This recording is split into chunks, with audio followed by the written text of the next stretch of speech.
Welcome to Horror Makes Us Happy, the podcast where we ask the question, what is it about horror that makes us happy? Your hosts are Steve Becker and myself, Chris Whitman, and you can find out more about us at our website, horrormakesushappy.com. Before we get started, this is the trigger warning. We're going to be talking about horror culture and horror things, so there could be discussion of such sensitive topics such as murder, child abuse, F-bomb, the R word. There's going to be bad stuff. We're going to be talking about bad stuff. So with that out of the way, that is what this podcast is about. Steve, you want to tell us about some of the things that we're going to be having coming up? Sure. Actually, we haven't done any self-promotion in a long time. So I just posted something on Twitter the other day promoting your webcomic, which guests can go find at pieces-compendium.com or go to our Twitter page, which is just Horror Makes Us. They didn't have enough room for Horror Makes Us Happy, so it's just at Horror Makes Us. For a link to that, also, I created a discount code for my book, A Guide to the Recovery Toolbox. You can get that, the online version, for 99 cents at Smashwords using coupon code LE69E. Again, that's also at Twitter if you don't want to write that down. That'll be good for the next 90 days. And I think that's it for this one. I did go to StokerCon 2 weeks ago and then Days of the Dead yesterday, actually. So there's been a flurry of activity. We've got 10 authors, a director, and an actor all confirmed for guests coming up. So we won't bother listing them all out this time. But today, Chris? Today, we have the company of Mr. Ray Angelic, producer known for such works as Fright Night, Carriers, and just so many others. It is a pleasure. Welcome to the show, sir. Hello. Well, thank you. Pleasure to be here. Thanks, guys. Yeah. What was it? Ariel Schulman, I think it was, suggested you. I don't know if you have listened to any of the calls, but basically the theme of the interview is we will ask you about horror in your childhood, teenage years, and then adulthood, and then kind of do a summary wrap up at the end of any topics that have come up to see if we can find, and it doesn't happen for everybody, but sometimes there's a common thread that runs through in a person's entire life about what it is that really, comes out of horror for them. Actually, before we get into that, do you want to let us know what you're currently working on? Yeah, well, the answer to that is not a whole heck of a lot. Yes. Yeah, obviously the writer's strike has shut everything down. So, looking at planning out and coming up with what we call production plans or budgets or schedules for a few upcoming projects that may or may not go. And then, really, Beverly Hills Cop 4 is the latest project in the hopper. So we're in post-production on that. Oh, nice. Well, at least you're in post. Yes. So absolutely. much more chance that that's going to happen. Yes, for sure. So starting with childhood, what were some of your earliest memories of scary things? I was lucky enough to sort of be a little kid in the 70s and in the New York area. And what I mean by that is there were a lot of great horror films on TV all the time. Channel 9, Channel 5, Channel 11, they all had the $1 Million movie, the 4:30 movie. There was always a Universal monster movie on, and I would absolutely identify as sort of a 70s monster kid. I had my dad, he was an older father and was able to claim having actually seen the original Frankenstein in theaters. Wow. Yeah. That's impressive. And he was very, he would have been like 4 years old or something, but he remembers cowering on the floor and screaming and crying. But yeah, that was my thing. I would say, as a kid, my early horror movie memories were a lot of horror films on TV. Of course, the magazine Famous Monsters of Filmland, which was the Bible to every monster kid back in the day. So yeah, a lot of Universal monsters, a lot of Godzilla, a lot of the Roger Corman, Edgar Allan Poe adaptations. When it would come to the 4:30 movie, they did theme weeks. So you'd have a Godzilla week, you'd have a Dracula week, you'd have a giant monsters on the rampage week. So every day after school, you'd run home and sit down in front of the TV and watch a horror film. Nice. Yeah. On the Corman Poe thing, I know Chris Alexander, one of our previous guests, he was previous editor of Fangoria, and I can't remember the name of the magazine he's doing now, but I think he just had a book come out about the Corman Poe stuff. Oh, wow. Yeah. Those were crazy ones as a kid. I remember watching The Mask of the Red Death and having no idea what was going on at all, just that there were creepy or scary moments. And I remember there was I think it's Mask of the Red Death, that there's a guy in a gorilla costume at a masquerade party, and they like light him on fire and hoist him up on a rope. And I just remember several of us as kids being a little freaked out by that scene. It's a little freaky. Yeah, 6 kids. Yeah. It's understandable. Yeah, absolutely.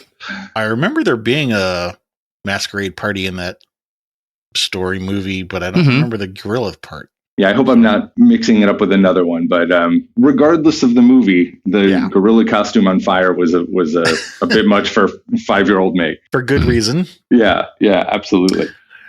Let's see. Other things that you specifically mentioned were Godzilla. Did you have a particular interest in Godzilla, or is it just like all? Well, it sounded like all 70s monsters, really. Yeah, Godzilla for sure, because it was on television there a lot, and I would say I'm still a bit of a Godzilla nerd. But yeah, absolutely. As a kid, the other one, the standout for me on that one was Godzilla versus the Smog Monster. There's so many gross sequences in that. He sort of, he releases his toxic sludge on the city, and they cut to an image of like a kitten, like in his sludge. And then there's a very trippy sequence that still makes no sense to me, where at a club or a disco, everyone suddenly has fish heads. Okay. Yeah, there's so much wackiness in that movie, but there's just also disturbing things in that, like the little boy goes to the beach with his father, and his father goes scuba diving and doesn't come back because of the smog monster, and the kid is sort of left alone there yelling for his dad, and when the father is back, he's like half blinded, and I think the whole rest of the movie he's in bed, healing from the smog monster's toxicity. So it's, again, as a kid, it's another one like, whoa. Yeah, that's pretty heavy and dark for a kid. Plus, I think, I just saw something. I think like the weird stuff, like the fish heads in the nightclub, that almost adds to the disturbingness of it, because you can look at it in like a funny light, like, haha, it's crazy. But also it just kind of, I don't know, more so removes you from reality in a good way, that like, this is crazy and disturb. Yeah, exactly. Yeah. And it does with that old smog monster. Some of our guests have reported sort of this dividing line where prior to the dividing line, they were afraid of horror, and then after the dividing line, they were enjoying it.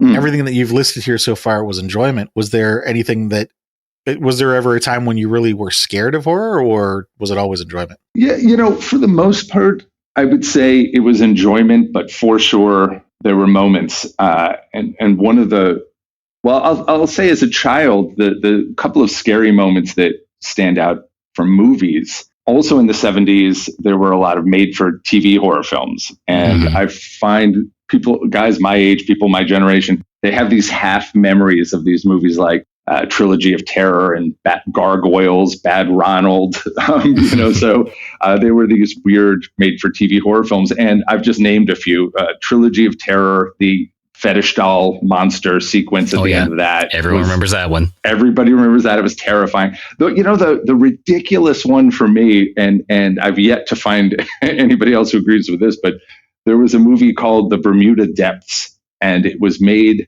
by Rankin Bass, which was the company that made all the Rudolph Christmas specials. And the Lord of the Rings animated movie. Not the Lord of the Rings, but, well, actually, I think they did part, but mainly The Hobbit, sorry. Yes, yeah, absolutely. But this movie, it's one I need to go back and revisit because it was batshit crazy. It's essentially about a woman who like dies in the 1800s, but like comes back as a child and meets this little boy, and they sort of fall in love. And one of the things they do is they carve their initials in the shell of a sea turtle. And then it like jumps forward to the boy being an adult and returning to Bermuda because the little girl had gone missing or something. Anyway, she returns as an adult ghost. And it's sort of this gothic ghost story that ends with literally a giant kaiju-sized sea turtle attacking and sinking a ship at the end.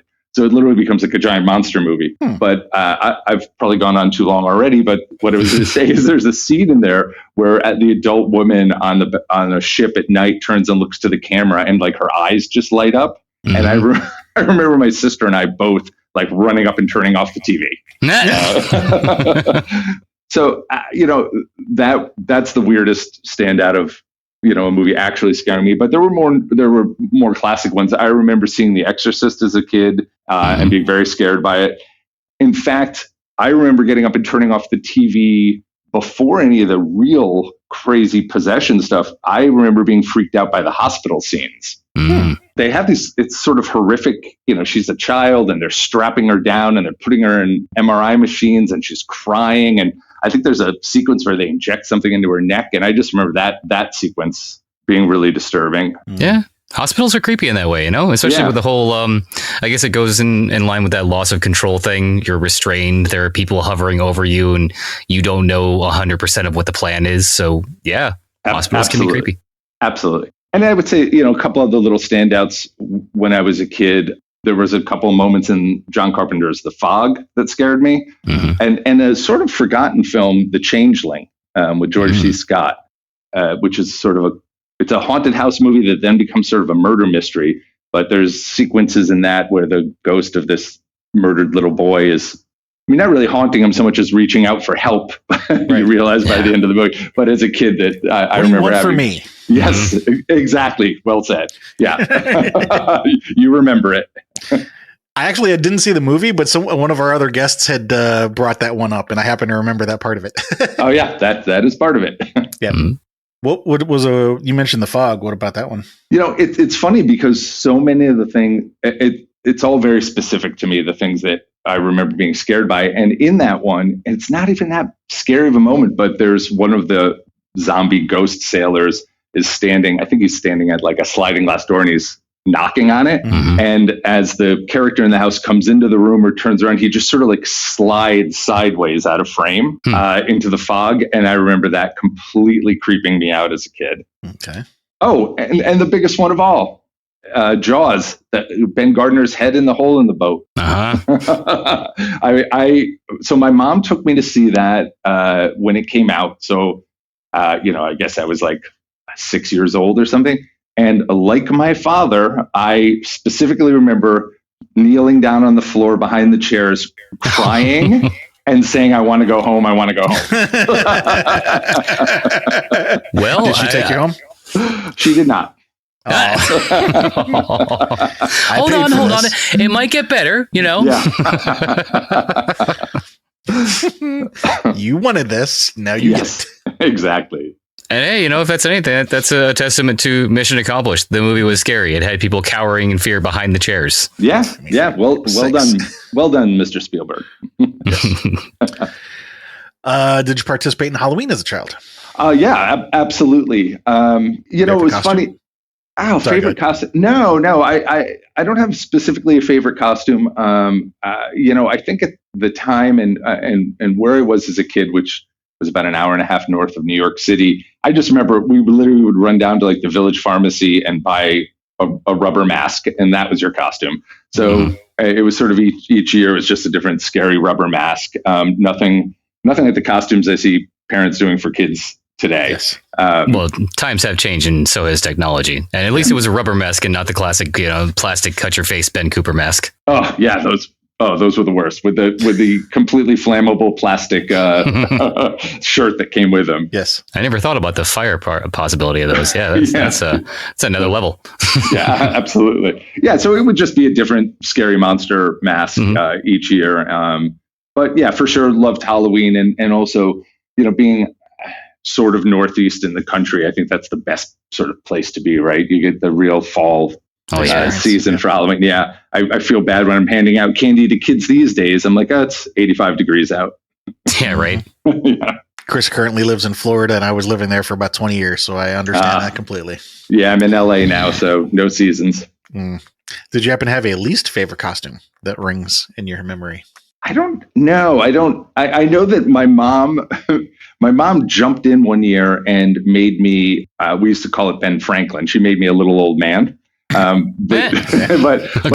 it was actually a great job that she did. But I wanted to be something scary, and I think she stretched the stocking over my head and pulled the strands of hair through it and sort of powdered the whole thing and gave me like glasses and a plaid suit, and it looked great. It looked great. She did a terrific job, but I just remember like, well, this looks cool, but I wanted to be like a zombie. I was about to say you could zombify that up. You could be zombie Ben Franklin. Just a little bit. God, damn it! I should have thought of that. In retrospect, yeah. Did you have any scary dreams when you were a kid? Maybe reoccurring dreams? I don't have reoccurring. I didn't have reoccurring nightmares or scary dreams. I would say that I probably ended up having more scarier dreams or more nightmares later in life. But as a kid, I remember having dreams about those scary scenes in movies. Mm-hmm. I remember dreaming about that scene I talked about in The Fog and in Jaws. Mm-hmm.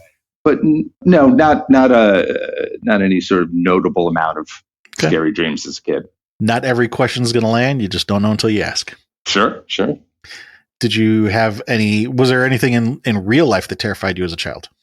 Yes, I have. They're both, just these little instances or situations, but for sure the two that I always remember, it's the only two really. One was my sister and I got lost in the woods as kids. We were probably like 5 and 6.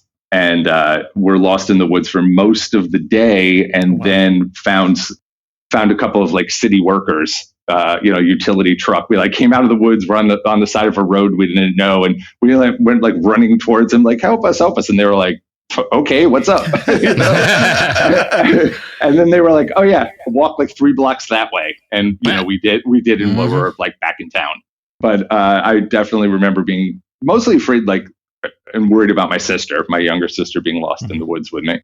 And then also with my sister, there was a time we were probably more like 10 and 11 that we were home alone one night, and something started banging on our front door. And we were terrified and screaming, and we called a neighbor. And at this point, we lived in Connecticut, where you were, mostly in the woods. You couldn't see other houses. And something was banging on our door, and we called a neighbor. And I remember he came flying up our driveway in his Jeep with all of his, the floodlights on the roof turned on. And it was a giant, everyone's waiting for something scary, dog. It was a big bloodhound. And he was, that we had found as a stray and took in for like a week or so. And then we didn't have him anymore. And he found his way back to our house and was like pawing at the front door. But we did not expect there to be a dog or anything else at the door. It was just a banging and a scratching, and it terrified us. Yeah. Both things totally understandably unexpected and terrifying. I think the getting lost in the woods one interests me as well too, because it's funny. Like when you're that young and that small, the woods are just vast in comparison to your physical size. So you not only that, but they were probably walking in circles and didn't realize it. That too, yeah, because they're so huge and just over encompassing that you don't know you're walking in circles. Meanwhile, you get to the road and the guys are like, yeah, it's like right over there. Yes, absolutely. Yeah, no, that's exactly what it was. It's funny too with the dog. You would think that he would have barked or something, but I guess he was just pawing at the door or something.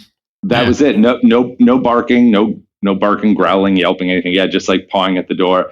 Let me in. Let me in. Yeah, absolutely. And it was one of those, God, what do they call them? Are they Dutch doors, French doors, where they're split horizontally in the middle? Mm-hmm. So that door used to rattle a lot. So it didn't take a lot. I remember him, if he was pawing at it, it was making a big sort of rattling, thumping sound because of that. Understandable. Why that scared you.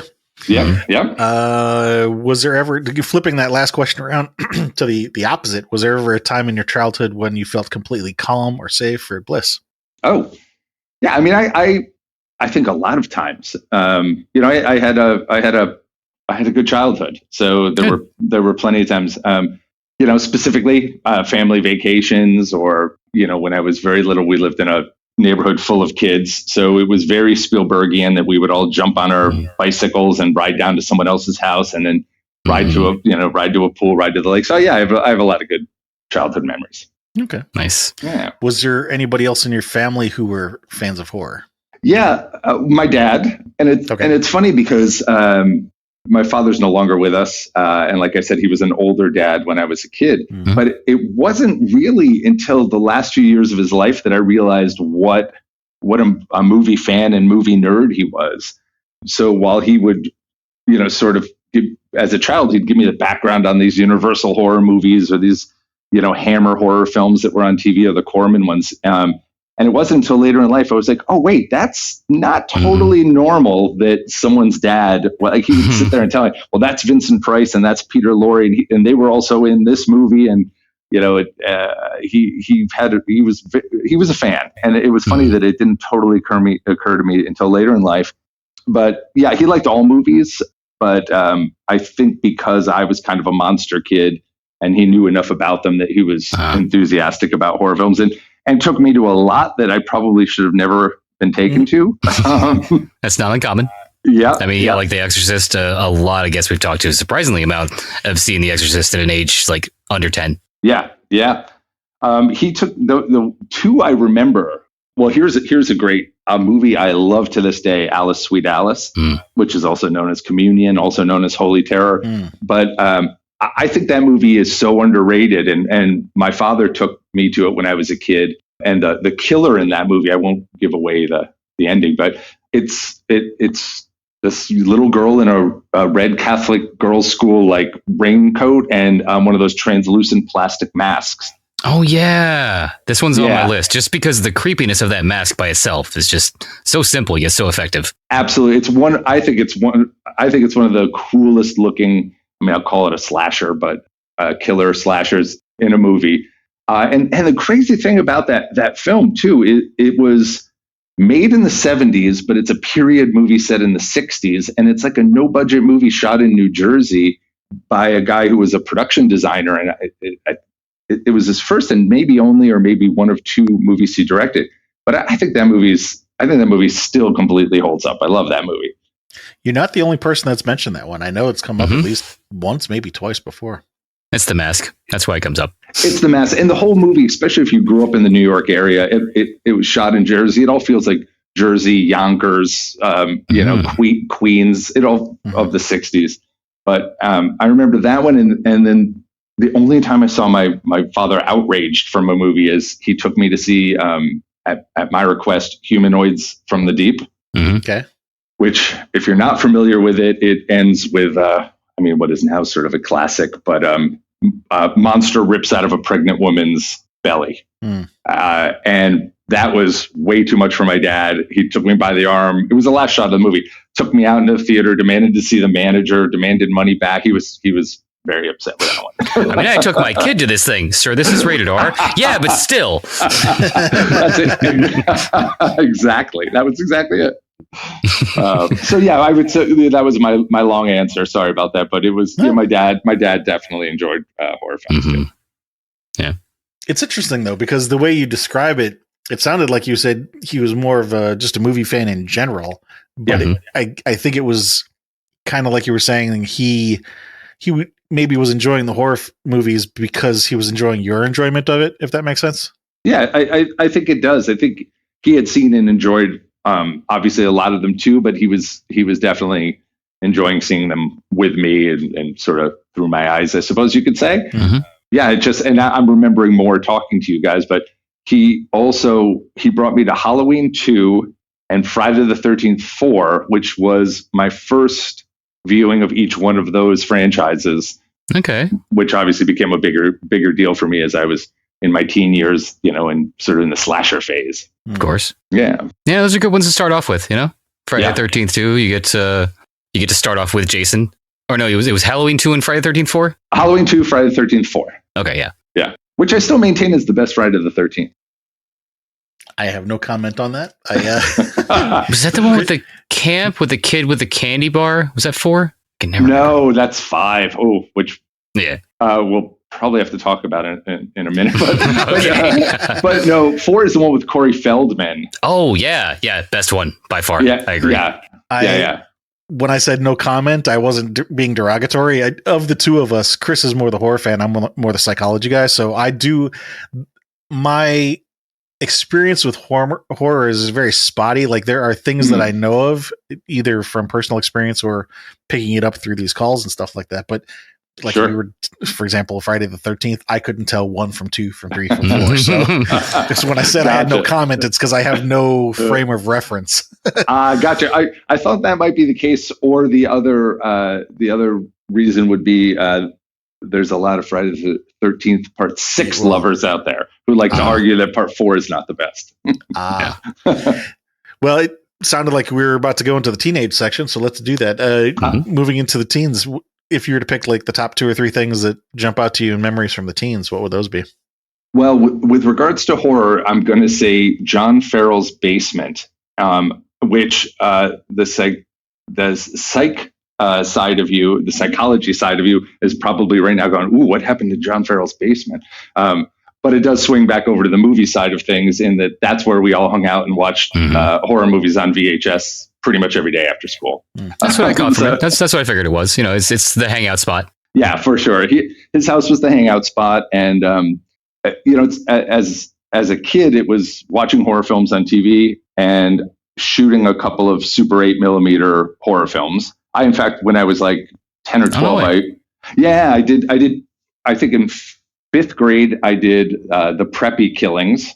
No fucking way. Which was about an alligator who had come off of an Izod or Lacoste shirt to kill preppies. That is wonderful, and please somehow make that movie happen. Well, yeah, absolutely.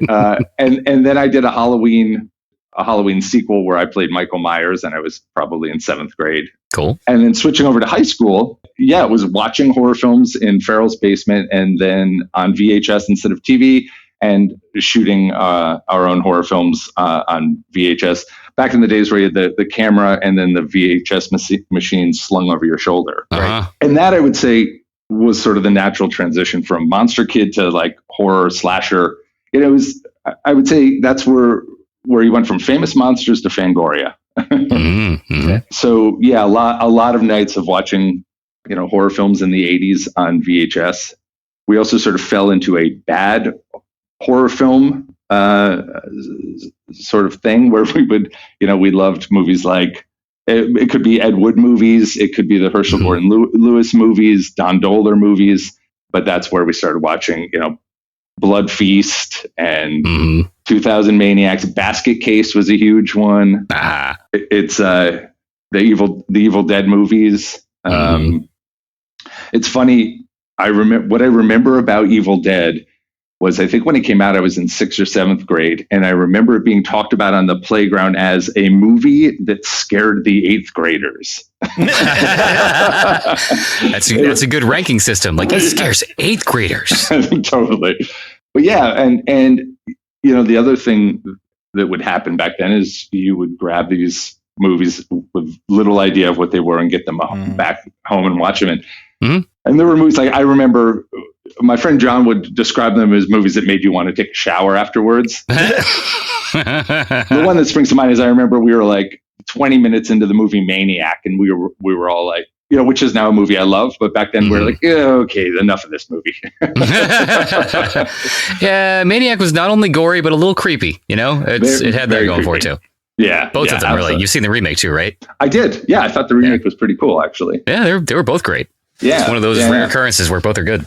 Yeah, absolutely. A lot of Italian zombie movies. Oh, and well, actually, I would say probably Dawn of the Dead was the American original Dawn of the Dead, which led into the Italian zombie movies. But that was probably one of our biggest, if not the biggest movie we would watch back then. Yeah. What did you like about that one? You know, it was fun and gory, and we loved the gore effects in it. And I think just the idea, and by the way, the remake is fantastic too. Agreed. Yeah, loved it. But just the premise of, you know, living in a shopping mall, a giant mall during a zombie apocalypse is it's just a cool idea. Yeah, agreed. I liked the little oasis they made near the end, a little chill lounge. Yeah, for sure. Need the chill lounge. It's funny when you said John Farrell's Basement. I actually thought John Farrell was the director, and the movie's name was Basement. Oh well, shit. Now I have to call John and tell him to make that movie.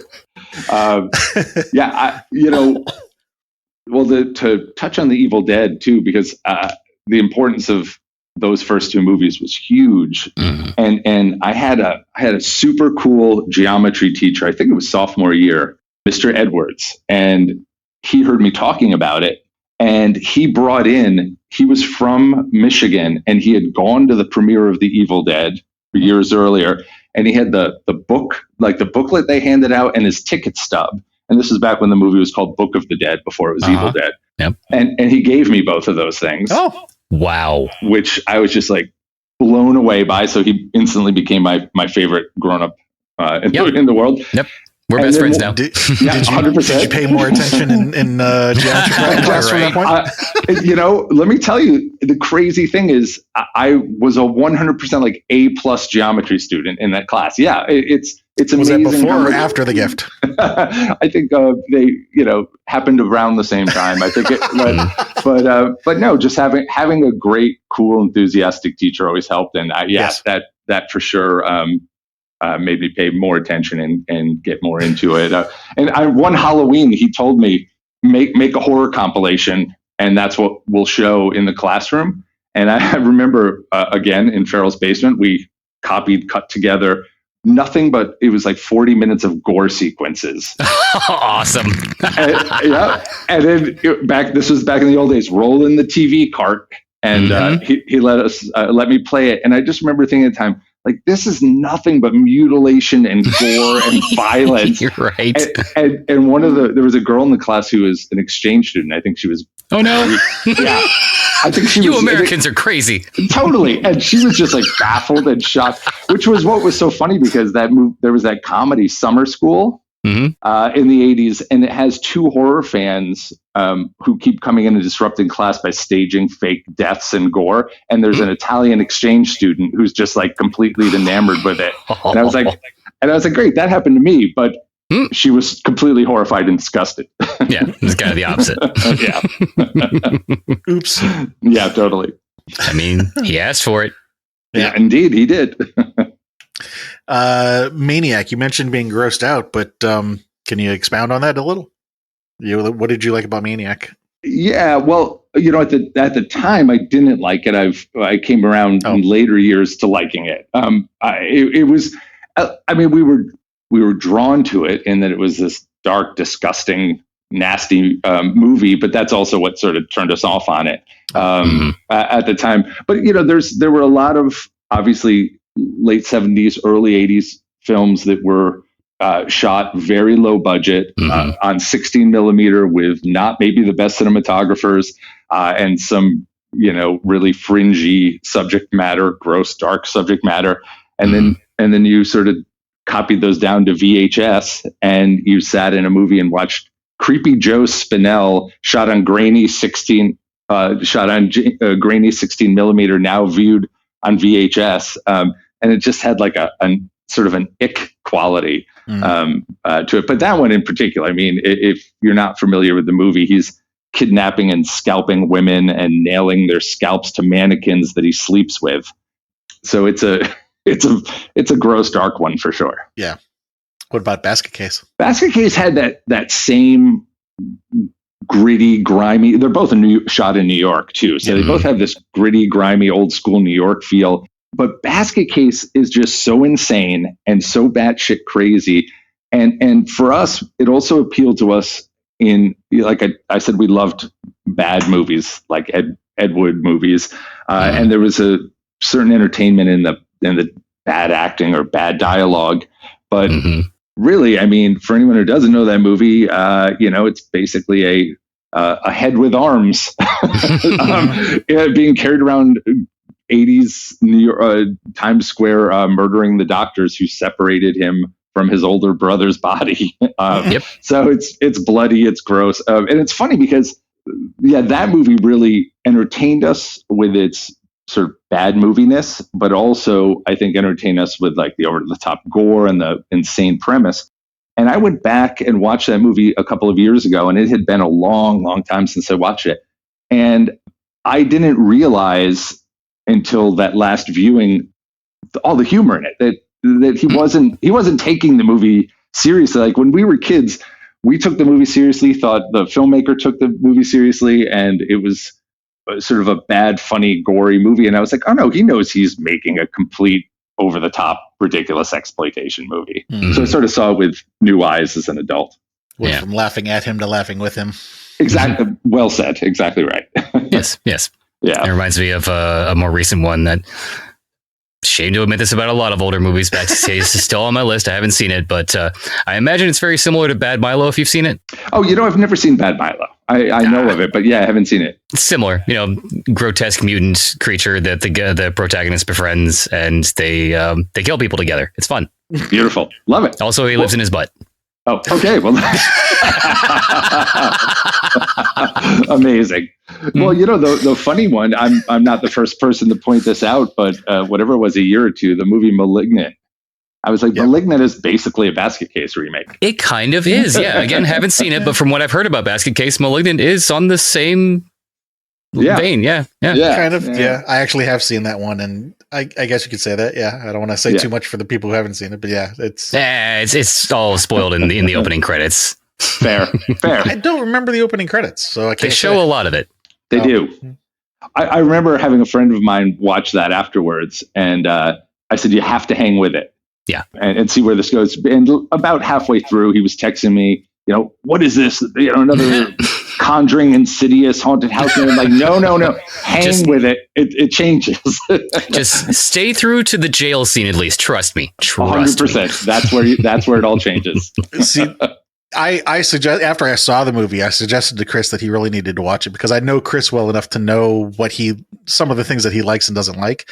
And I know this is 100% something, 120%. You're going to love this movie because, again, I don't want to say too much, but there are things about it that I know he's going to love, but also can't think of the right word, but coincidentally, the opposite. One of the things that he loves about this movie is actually the thing that I dislike about it. So for me, there was like a certain point where I was just like, okay. So I think it's depending on, if you're into that kind of thing, you're either going to love it or hate it. But that there's nothing wrong with that kind of polarizing movie, because there's a lot of things in life that, thinking about like car designs and all kinds of different marketing decisions, that's love it or hate it is something that can do well for anything, not just movies. For sure. Yeah, absolutely. How about Halloween as a teen? Yeah, not that much. I mean, I think as a teen, Halloween was more about, it was going to Halloween parties. If there wasn't a Halloween party, then maybe it was hanging out with a bunch of friends and drinking a few beers and watching some horror films. Right. Mm-hmm. But it's not so much participating in Halloween, and you're not old enough to be the guys handing out the candy yet. So yeah, it wasn't the thing that it was as a child, or it is now as a parent. But yeah, mostly Halloween parties. Okay. Mm-hmm. Did you have any scary dreams or recurring dreams as a teen?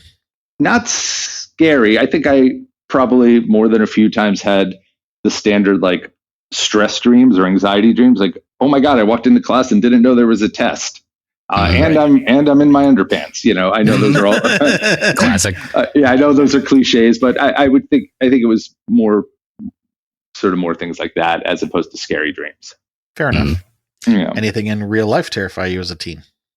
No, not really. It's funny. There were the two things that just flashed to mind were a homeless guy pulling a knife and trying to mug me in the city, and then an angry motorist who, by the way, I recognized as the manager of the local Burger King in Connecticut, pulling up beside me and aiming a gun at me because I had thrown a handful of potato chips out my car window and they hit his car. So he pulled up alongside me and aimed an automatic at me and was screaming. Okay, and this happened as a teen or later on in adult years? Teen. I was probably 16 or 17.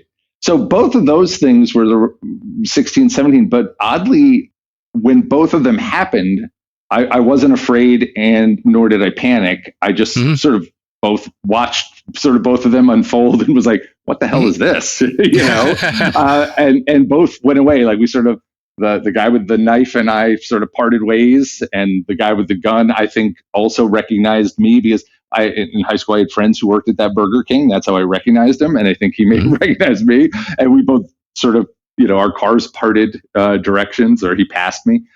So neither at the time seemed scary, and I didn't have a sort of flight response, or I wasn't scared by it. But then it was maybe a few minutes later where I was like, a little bit of an adrenaline dump wore off, and I was like, whoa, what the fuck was that? Rightly so. Yeah. But yeah, I think those are the two things that come to mind as a teen. Again, not terrifying, but noteworthy and weird. Yes. And in retrospect, definitely noteworthy. Yes, and definitely in retrospect, right? Because an adult, you're like, oh, I could have been shot and killed for throwing potato chips out of a window. Completely reasonable response, yeah. Oh, yeah, totally. Yeah. Flipping that question around, any time in your teens when you were completely calm or safe or bliss? Yeah, well, again, pretty decent teenage years too. Maybe a little less so than as a child. Parents got divorced. You're a teenager. There's all the bullshit and nonsense that comes with being a teenager. Mm-hmm. So, yeah, but I would say I was into a sort of I was part of a local kind of heavy music scene. So on the weekends, it was, as a teenager, most weekends were spent at this club in Connecticut, which I was always happy to go to and always had a great time at. Also, I was you wouldn't know by looking at me now, but I was also a skater. So, there would be a lot of times where it's just like a couple of friends and skating, or a couple of friends and going to shows. And then also, a lot of very happy weekends around a VCR in Farrell's basement. Yeah. It's funny because I could still use the word Spielbergian here because, teenage years are drama years. And yeah, true. So for the social side of things, it sounded like you had friends who also enjoyed horror movies, because not only were they watching them with you, they helped you shoot some. Mm-hmm. Yes, absolutely. Two of my closest friends, who are still among my closest friends today, are still very much movie nerds and horror fans and bad movie fans. Joe and John. So yeah, nice. Yeah. All right. So for adult years, top 2 or 3 things that jump out to your mind for horror related stuff in adult years? Yeah, I would say that trying to break up the decades of being an adult, but early on, right. In the 20s and 30s, in many ways felt like the teens. Like, we all lived in or around New York City. We all still liked horror films. We all still liked the music we were part of. Now we're independent. So there was a lot more of running around doing sort of your own thing and seeing even more obscure, crazy horror films. So I would say it was kind of, my 20s were an extension of my teens. And then, after that, I mean, look, I'm still a huge horror fan. I would say as an adult, it's more, trying to turn my wife or daughter onto a lot of the movies that I love, with mixed results. They're both completely open and into horror films. My wife is more into the supernatural stuff than the gore stuff, and always happy to watch a horror film. And my daughter, who's just gone to her freshman year of college, is now at an age where she's also, I think, more open and understands things like, oh, okay, Halloween is, maybe a way cooler, better movie than I thought 10 years ago. Yeah.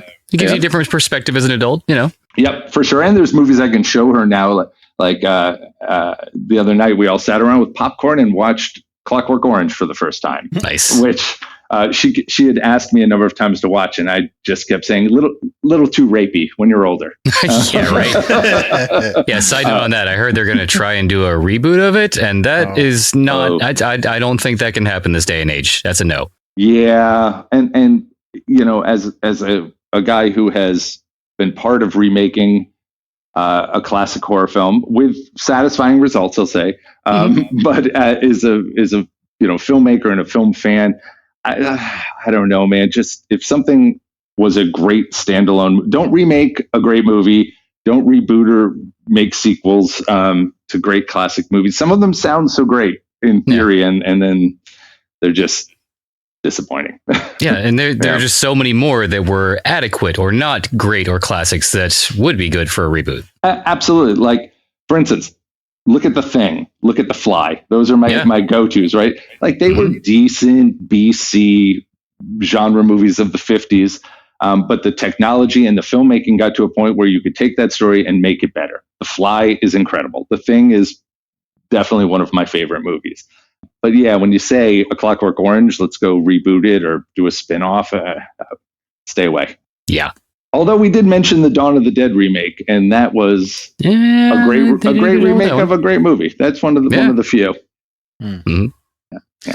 So other than watching some of these movies with your wife or your daughter, though, and I understand this is sometimes a difficult topic in the adult years if you're watching a lot of stuff, and the phrase I like to use is moving target because sometimes things change. But when I ask for like the top 2 or 3, maybe movies or books or stories or whatever that come to mind, the reason that we do that is because often the first ones that come to mind in the moment do so for a reason.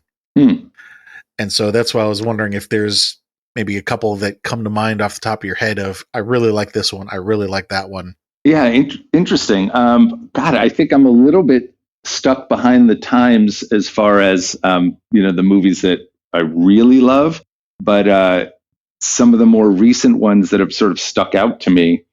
Speaking of zombies, Train to Busan, I thought was like, wow, I was so tired and burnt out on zombie movies, and I love this movie. So that was great. There's another movie, and this is recent, I think, in the last few years too. A movie that I never hear anybody talk about. And when I talk to other people who really like horror films, they've never seen it. But there's I think it's Argentinian, and it's called Terrified. Oh. Yeah, not to be confused with the Terrifier movies. But, But I saw Terrified and was like, wow, this movie is fucking great. Like, why don't more people know about this movie? And I would say that it's one of the few movies in recent years or as an adult where there was a moment or two where I was like, oh, whoa, that was that was pretty atmospheric or creepy. So yeah, that's a great one. And then I think, for the most part, a lot of the films that more recent horror films, I just sort of enjoy. I can't think of one that's been like a real gut punch of like, oh my God. I find now those usually turn out to be documentaries now. Yeah, right. The scary things now are the things that connect to real life. You've got it's like another thing that's come up in a couple of past podcasts is as you progress in an adult and the more modern horror films, the scare is no longer there. And it's just pushing the boundaries of how gory and disturbing can it be. But you're right. There are a few gems here and there where it does hit you. For sure. What did you like about Train to Busan? You mentioned that it was different enough. Yeah, and I think it was in its execution and its setting that it's a zombie movie that takes place entirely on a train.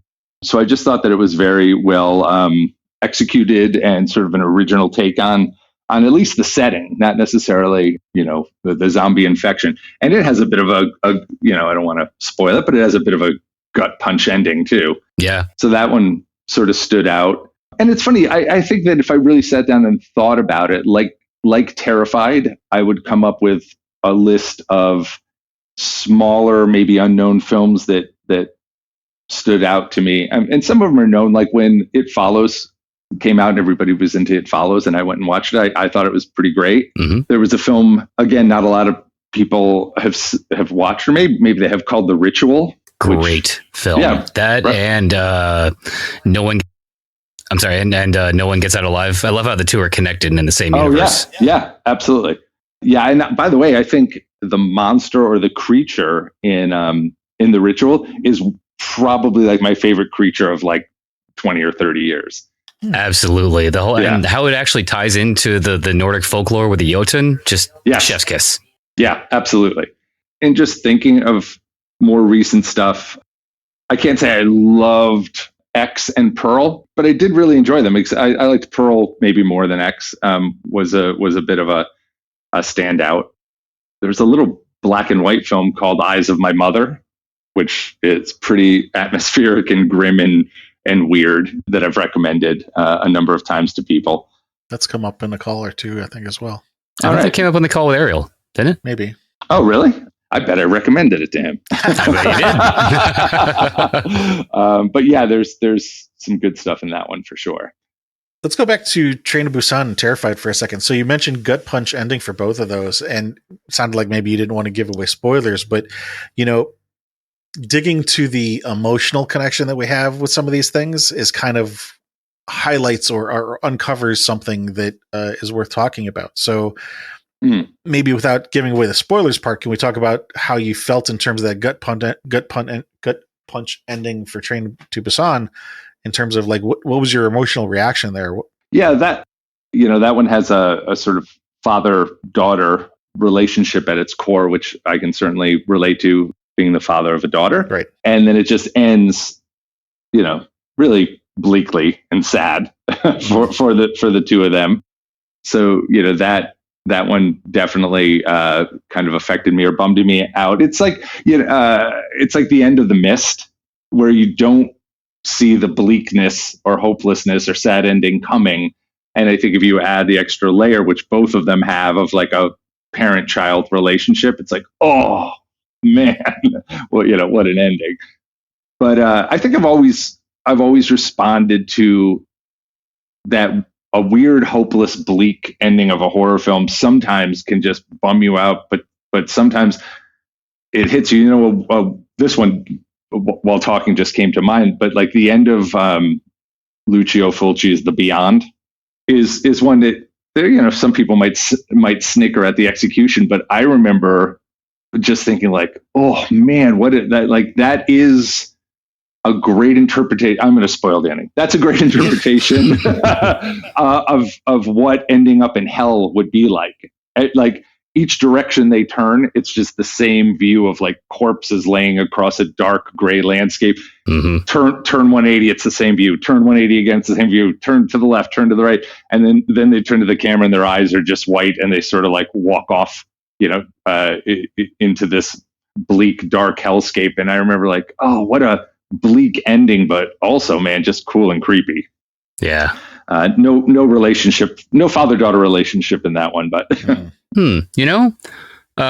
sadly, again, it's on the list. Gonna watch it. Eventually. But I have seen this end scene from Beyond a bunch of times, and looking at it again just now, it reminds me a lot of the ending of The Void. Those two people just looking into the gray void of nothingness. Oh, yeah. A minute ago, you said a bleak ending can be, I forget your exact wording, but basically like depressing. But then you also said, but it can, and then you paused and went into a separate direction. What was the ending of that? Like it can be depressing, but it can be. Yeah, that's a good question. If when it pivoted from that, I probably didn't have a great end to that sentence. But sometimes you'll watch maybe like a depressing ending and it's just depressing. But then there's other times where you're like, oh shit, that is dark. Like the end of The Mist is, I mean, what could be sort of more depressing than that? But but also you're like, oh shit, it's so depressing. And then a bus drives by full of people. It's just like, oh my God. Including the woman who was trying to get away and everyone argued, don't go out there. And turns out she had the right idea all the time. Yeah. Yes. It's effective, I think, is what you're looking for. It's just, it's definitely effective for an end and a close to the movie because it just leaves you, some films, they're over. Some films, you can see the credits rolling coming about 5 minutes away. But films like that, where they have that gut punch ending, they just leave you with that numb feeling afterwards. Like, well, shit. Yes, absolutely. What I'm thinking of is it's almost kind of like dark jokes in that, you tell a joke and then you've got a punchline, but sometimes that punchline is so much more fucked up than you were expecting that it's just like the transgression of that, the violation of that boundary is just so much farther than I expected that I don't want to say there's an enjoyment there, but there's, for some cases in particularly humor, it is enjoyment, but it's just that the extremity of the violation of the boundary is what is, I don't want to say enjoyable, but again, they're trying to find the right word for that. But there's something about that the shock of the extremity of the violation is, I guess, maybe a good way of saying it. Mhm. I think that's right. And drawing a relationship between like a dark joke or offensive joke. There's offensive jokes which are offensive, and then there's offensive jokes that are so insanely over the top and offensive that you just laugh at the sheer like really like that's your crazy dead baby punchline. Like, just like Jesus. But yeah. So what about the gut punch ending in Terrified? So that one's not so much it's not gut punch as much as it is like, oh, this is kind of hopeless. It's sort of how do I want to describe it? It's kind of not interdimensional, sounds too sci-fi, but it's a supernatural, and they sort of find the path or entryway into this supernatural realm or sort of gateway. And I would just say, not to ruin anything for people in that movie, it's it doesn't end on a happy or hopeful note. Essentially, the scary forces and entities coming through the portal are winning at the end of that movie. Mhm. But that it's funny because that movie has a lot of people know an image from that movie, which is this decomposing little boy sitting at a breakfast table. Yeah. But haven't seen the movie. But I would say that's just another one where the ending, you're like, oh boy, we're losing, they're winning. So how about Halloween as an adult? Hit or miss. I'm definitely a fan of Halloween. My daughter's now at an age where she's doing the teenage thing, go to parties. In our old neighborhood. Well, first of all, let me say my wife all in 100%. House gets totally decorated, lawn gets decorated. She does the costume and makeup, something different every year. When my daughter was younger and we lived in a neighborhood that got a lot more kids, I used to we had a sort of a big bay window, and I'd put up a rear projection screen and just play this goofy Halloween DVD of like ghosts and phantoms sort of drifting back and forth through the window, and I'd have speakers outside. Cool. I was also a fan of, I would sit on our porch and I had a trick line going to a tree branch to a big tarantula that I would lower on people as they came. That's awesome. came up our driveway. So when my daughter was younger and we were in a neighborhood that was a much more trick or treat kid neighborhood, we got into it. We're in a neighborhood now that gets very little foot traffic for Halloween, but my wife still goes all in. Mm-hmm. And the other thing for me is when I'm in production or working on a movie, oftentimes I haven't been home for Halloween. So if I'm in Atlanta or New Orleans or Toronto working on a movie, I miss it altogether. If I'm home, I might throw on one of my Michael Myers masks and stand on the front porch giving out candy. Yeah. But I love the season and the atmosphere of Halloween. I just don't celebrate it as much as maybe my wife does. Yeah. You're busy. So is she also a horror fan, or does she just like the decorating the house kind of thing? First and foremost, it's decorating the house because it's every holiday. Easter, Thanksgiving, she goes all out. That's why I asked. For everything. Yeah, no, absolutely. But she loves horror films. She is not she's not a horror film geek like me. We have a big horror convention in Pasadena every year called Monsterpalooza. Mm-hmm. My daughter and I go to that. She doesn't go to that. So, but she will watch a horror movie any night of the week, and she really is into like the supernatural stuff. Okay. Cool. Over the gory stuff. But so Halloween is a bit of both. It's decorating, and she likes the horror aspect of it. So cool. Yeah. Do you have any really scary dreams as an adult, or reoccurring dreams? Not reoccurring. I will say, I hate to say this publicly, but I have a lot of nightmares. But they're completely random. Some of them are the parental one, like my daughter went away to college and now I'm having nightmares that she's not coming home.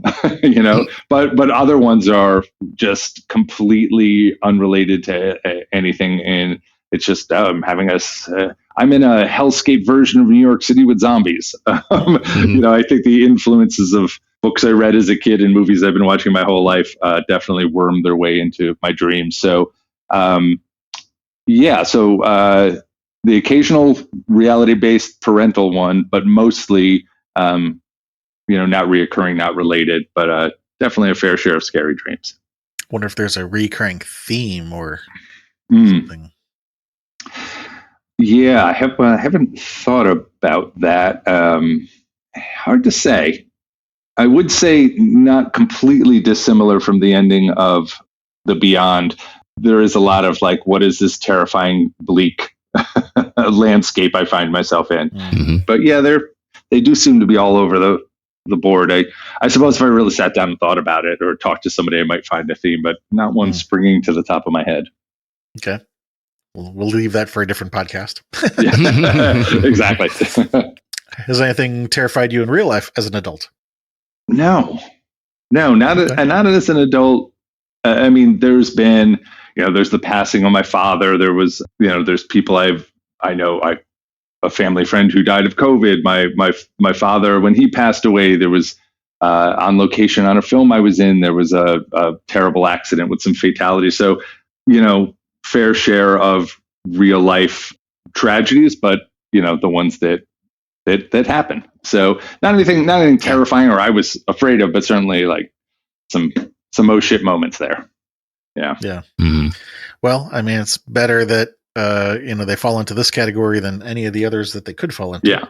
Yeah. Flipping that around again, any time in your adulthood when you felt completely calm or safe or at bliss? Yeah. Again, like the other phases of my life, a lot of them. I will say that as an adult, that now tends to be at home on my couch with my family. So yeah, lots of comfortable, secure, blissful hanging out with my family at home moments. Yeah. Understandable. Mm-hmm. So for the next two questions, these cover your entire life, and it's not just about horror. So it could be any genre. And I'm going to give you the two questions at the same time because it could be the same answer for both or two different answers. But if we were to ask, what movie have you watched more times than any other? And what is your favorite movie? What would those be? Oh, boy. Watched more than any other is probably something really embarrassing if I thought about it. Because there were just so many 12 to 18 nights or weekends where it was like, all right, let's watch. Not counting porn. I don't even know what that means, but no. But so many times where it would be like, all right, let's watch Godzilla versus King Kong again. Let's watch, and that's Godzilla versus King Kong, not King Kong versus Godzilla. But right. So there's the likelihood that the correct answer is a Godzilla movie is probably up there. The likelihood that it would be a Monty Python film could be in there. That's a rewatcher. For sure. High school, another completely random one. The Kentucky Fried Movie sprang to mind. Yeah. Oh man, show me your balls. In a while. No, show me your nuts. That's what it was. Show me your nuts. Surfing USA. Yeah, I would say. Okay, so Evil Dead 2 is definitely a contender for both favorite and most watched. Dawn of the Dead would be way up there. Oh, you know what? Here, I'm also a big Bond fan, James Bond fan. So Goldfinger might be a serious contender for most watched. Oof, boy, I'm jumping around a lot. The Road Warrior would be a contender for most watched back in the day. Yeah, that's the best one. Yeah, for sure. So I'm looking at posters in my office, and I would say, so if I had to boil it down to just, I love Taxi Driver. I love Halloween. I love No Country for Old Men. I love The Thing, which would definitely be a contender for both most watched and favorite. But I think, and it's probably a common answer, that if you were to average the two out, it's probably Jaws. Yep. Yeah, as far as favorite, for sure, most watched, it's up there. So yeah. And then again, going back to high school and my friend's basement. I mean, got Blood Feast, Basket Case. There's Dawn of the Dead. So many, gory, silly, bad movies. Let's talk about Goldfinger for a second. What did you like about that one? I'm definitely a James Bond fan, and that was the movie that started it for me. That would have been when I was, I don't know, like 7 or 8 years old. It came on TV, and I remember this time was actually my mother, not my father. I put the TV on, and we were flipping through channels, and it was something to the order of her going, "Oh, you'll probably like this." And I remember watching and going, "Wait, what is this?" And I remember my mom telling me, "Oh, it's James Bond, and he's a secret agent." And he has gadgets and guns and blah, blah, blah, blah, blah. And it was pretty deep into the movie already. And I just remember like, wow, this is amazing. And then, this was pre-video store days. So then it was just hoping for another James Bond movie. And back then, I think it was like Sundays or Mondays, the ABC movie of the week would occasionally be a Bond movie. And I remember the earliest ones were the ones I saw first. So Goldfinger on TV, then From Russia with Love on TV. And then I don't remember if it would have been Thunderball or You Only Live Twice. So all the early Connery ones on TV as a kid. So Thunderball was this sort of, I'm sorry, not Thunderball. Goldfinger was the first one I watched. And look, a lot of Bond fans will say it's always in sort of the top three. It's really when the franchise found its footing and became the James Bond series. It's the third in the series. The first two are great, but really that's the one where it's like he nails it with the gadgets and the girls and Goldfinger's is the first big, great megalomaniacal James Bond villain. So yeah, I think that's just such a classic Bond movie that it's probably the one I've seen the most. And they screened it a couple of years ago at the New Beverly Cinema here in LA, and I took my wife and daughter, and when the lights came up and we woke up my daughter, she looked at me and said, "Are you fucking kidding me?" Because she just could not. She had less than zero interest in the movie, and she was actually like annoyed I had taken her to it. So that was. That was Well, there's a certain nostalgia angle, and it's a different times. Sure. So yeah, I guess it's not for everybody. For sure. And by the way, I got the same thing from her in the last Bond film, No Time to Die. I looked over and she was asleep, and was not a fan. So I think Bond in my family, I'm the sole Bond fan, unfortunately. Shame. All right, so here's where we kind of discuss common themes that might have come up during the call, and then talk about that a little bit. The two things that I'm hearing are, a lot of monster movies, and then fun, basically. I mean, all the stuff that you talked about in the teens, and even your favorites that you just talked about here. A lot of adventure, basically adrenaline kind of stuff, which is completely understandable. I mean, the monster movies, sometimes are a power dynamic thing. A lot of times kids, you don't have a lot of agency when you're a kid. And so there's kind of wish fulfillment of being able to be this, strong, powerful monster. But in your case, it may not be so much that as just the excitement. I mean, adventure and stuff like that, because it didn't sound like that theme continued on through the rest of your life, if that makes sense. Possibly humor in there with Monty Python. Actually, Monty Python was I don't know if I was selected that as my favorite movie, but definitely the one that I probably watched more times than any other was Holy Grail for sure. Mm-hmm. Yeah. And then also there were some themes of, the time with your family, obviously with your mom and dad, but also sitting on the couch with your family in your adult years. So yeah, I mean, it all sounds like nothing out of the ordinary, shall we say. I mean, having fun is just a very common thing. People like fun, Sure. Yeah. So, I mean, there's not really, to be honest, not a lot to dig into there in terms of why it is that you like those things. Yeah. What is it about fun that you find fun? Yeah, exactly. Why do you like fun? I know. So I feel like I've let you guys down now. I feel like there's something wrong. No. Not at all. Well, so, I mean, the next question after that is why horror? Because, obviously, like with James Bond, it's adventure, Mad Max. There's a lot of different avenues to find fun. So do you have any idea what it is about horror that speaks to you more than other genres? I'm not really sure what it. I mean, I think my answer is maybe embarrassingly simple, which is that it's cool. It's like as like a 5, 6, 7, 8-year-old boy, it was like, whoa, what is this? This is so cool. And I feel like in large part that's still what it is. There's the cliche of it's like a roller coaster ride, up, down, scary, thrilling, fun. I think that's all part of it. I think I've always been attracted to the artistry that is specific to horror films, special effects makeup, production design, costume design of it. Just there's been attraction to sort of all of that stuff. But I think really at the end of the day, if I boiled it down, I would just say, like, I don't know. I think it's like cool. Monsters are cool. Monsters are fun.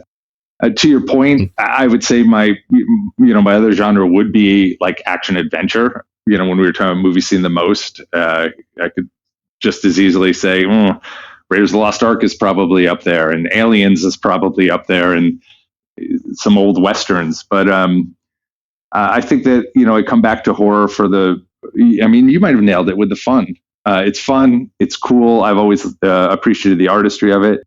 When I was younger, I liked being scared and creeped out. That doesn't happen that much anymore, obviously. But I don't know. And maybe under this fun-loving guy, there's a dark side. But I think it's because it's cool, and for whatever reason, I enjoy it.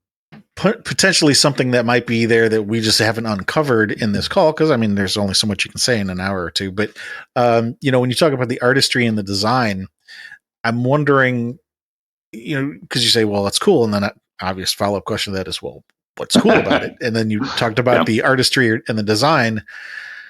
So then I started wondering, okay, well, is it just that it's something different or unexpected? And that reminded me of the conversation we had about these extremely bleak endings being, the extremity of the violation of what was expected.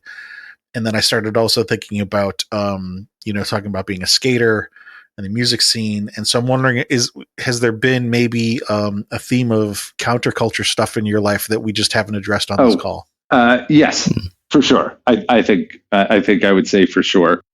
That was part of it. I think a part of it as a little kid, there is something about monsters, right? They're the outcasts. I remember, God, I'm gonna screw this up, but I remember someone once sort of running through what the appeal of different Universal horror movie monsters were to kids, right? It was Frankenstein, okay. You're awkward. You're the outsider. You're not popular or beloved. Dracula, he's what those. So the Frankenstein is how young boys might feel. Dracula, he's cool. He's suave. He gets the ladies. That's what young boys aspire to or want to think of themselves. The same person went on to say, and the Wolfman. Well, that's puberty and your body going through changes. And I bring this up to say. That all of those things are relatable to kids for sure, and maybe there's something there that as an outsider or an awkward kid is relatable or attractive. And then I would say for sure I've always been more drawn or into sort of outsider music, art, culture, subcultures for sure. Okay. So, like I say, there may have been something that there's this other avenue that just didn't come up because of the questions we chose to ask, which is completely understandable. Is there anything that you've thought of that might be relevant that we haven't asked, or maybe something you did think of and then the conversation took a left turn? No, not really. I think your last point is sort of interesting and has something to it, that it is a little bit of the outsiderness of horror. But no, I don't think we've really missed anything or not gone down an avenue we should have. Well, we appreciate your time. I think that, like you say, I think that was a good summary too. And like I say, it doesn't come up on every call, and there are times where there's other things going on that we just haven't addressed. But I think kind of landing on that there towards the end, maybe we don't even need to go into that. I mean, like you know the answers without really even need to talking about them. So, well, there we go. Yes. A perfectly self-realized guest. Yes. Well, let me hit the close. No. You're going to say something? Oh, I was just going to say thank you. It was really great talking to you guys. Our pleasure too. So Again, thank you. Thank you to anybody out there listening. Please visit us at horrormakesushappy.com. We've got a list of guests there that we've interviewed, and you can look through those. We have a wish list on there, so if you can put us in touch with anybody, let us know. If you'd like to have anybody added to the list, let us know. You can also look through merch and logo designs and stuff like that. You can also support us on Patreon or buy us coffee. Again, horrormakesushappy.com.